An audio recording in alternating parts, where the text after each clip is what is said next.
The goalpost continues to shift for veterans. And when this happens, guess what happens? Veterans are caught in the middle. Okay. Welcome back to another episode of the Off the Battlefield podcast. Thank you for tuning in today and happy Thanksgiving to each and every one of you. The Department of Veterans Affairs keeps moving the goalposts, and it is not fair to veterans. So let's talk about it. Okay. Here's the truth. Veterans don't usually get denied because they don't have a disability. They don't get denied because they didn't serve. Most of the time, it's because the standard for approval shifts like sand under our feet. Today, the VA wants a diagnosis. Tomorrow, they want a diagnosis and a nexus. Next week, they want a nexus using very specific medical wording. Next month, they want a different kind of evidence altogether, which is not fair to me and you. And by the time you figure out what they want, they've already moved the goalpost again. That's not accountability. That's not consistency. And that's definitely not how you treat the people who stood up ready to give their lives, me and you. Okay. So let me tell you what moving the goalpost really looks like in the life of a veteran. Okay. I talked to a veteran, right? And there was a veteran that was dealing with chronic pain.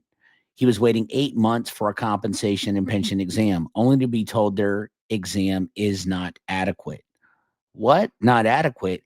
And then to be offered another CMP exam, get another letter in the mail saying that you have a compensation and pension exam. It looks like a veteran with PTSD already going through the motions was never afforded the help while on active duty, nor upon transition from military service, providing medical records, providing buddy statements, providing an up to date diagnosis, very recent, only to be told the VA now needs more specific medical evidence. Now they need, instead of 60-day time frame, they want it a 30-day time frame when this happened back in the 70s in Vietnam. It looks like filing an appeal and then getting denied again because the evidence doesn't meet the current standard. It's garbage. And that's the key word, the current standard. What is the current standard? Not the standard you filed under, not the standard posted online in your latest Reddit group, not the standard that they told you about, the moving standard. Why does this keep happening? Why does the VA keep shifting the requirements? There are a few reasons, and none of them fall on the veteran's shoulders. I want to be perfectly clear. And the thing you need to do, I know it's frustrating, but do not give up.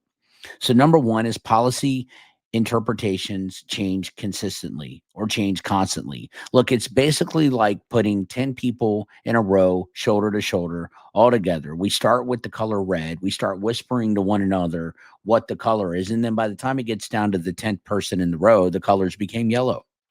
Okay. That's what happens.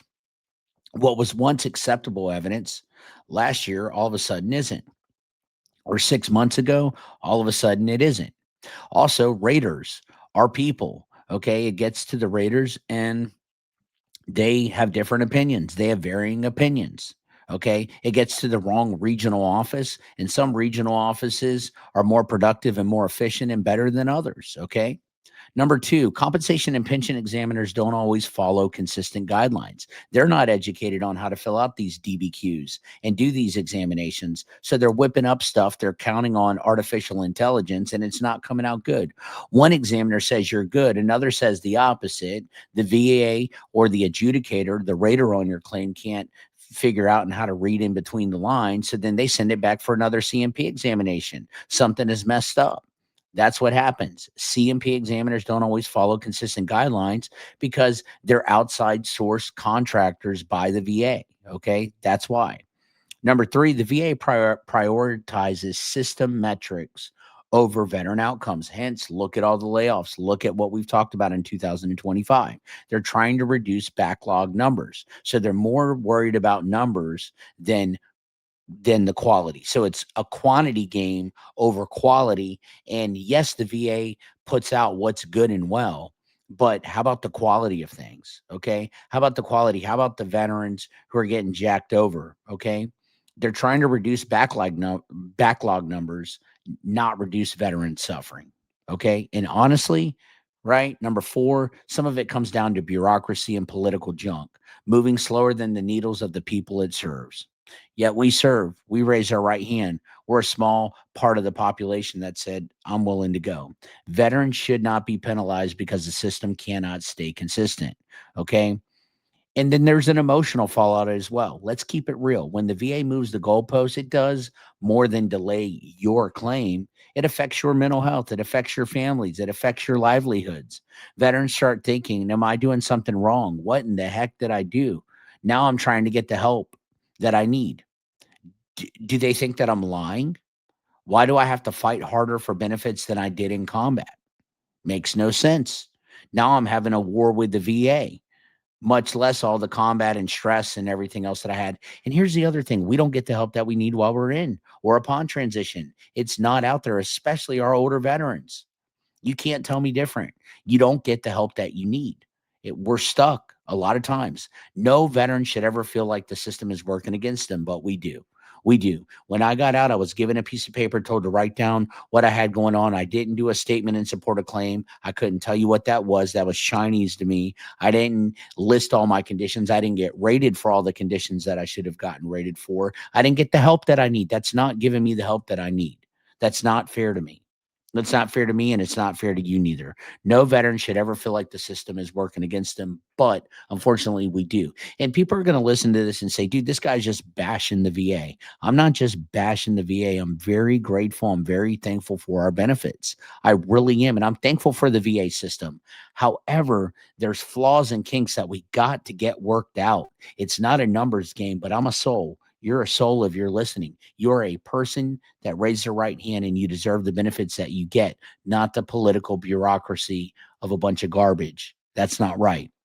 So, what can you do when the goalpost moves? Even though it's frustrating, you do have some ways to push back.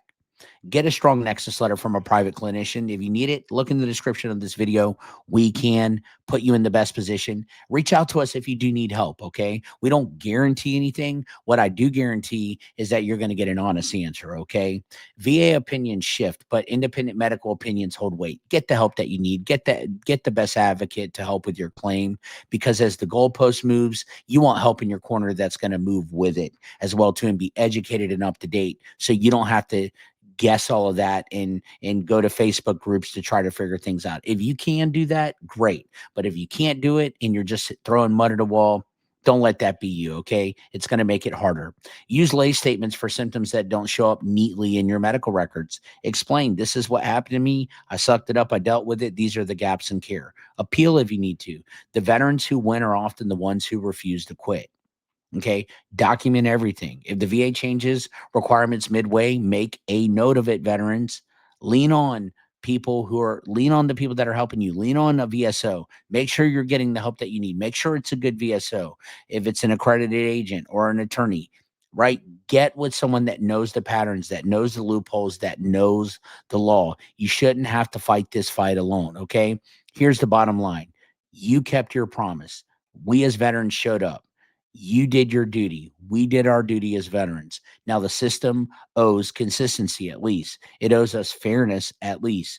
It owes us what we have earned. Moving the goalpost doesn't just delay a claim, it erodes our trust. It makes it harder. It causes more problems in our life. And if we're going to fix the VA, we have to start by calling out the problem. I'm doing that respectfully. You can't keep changing the rules and then blame the veteran for not scoring. Veterans deserve better.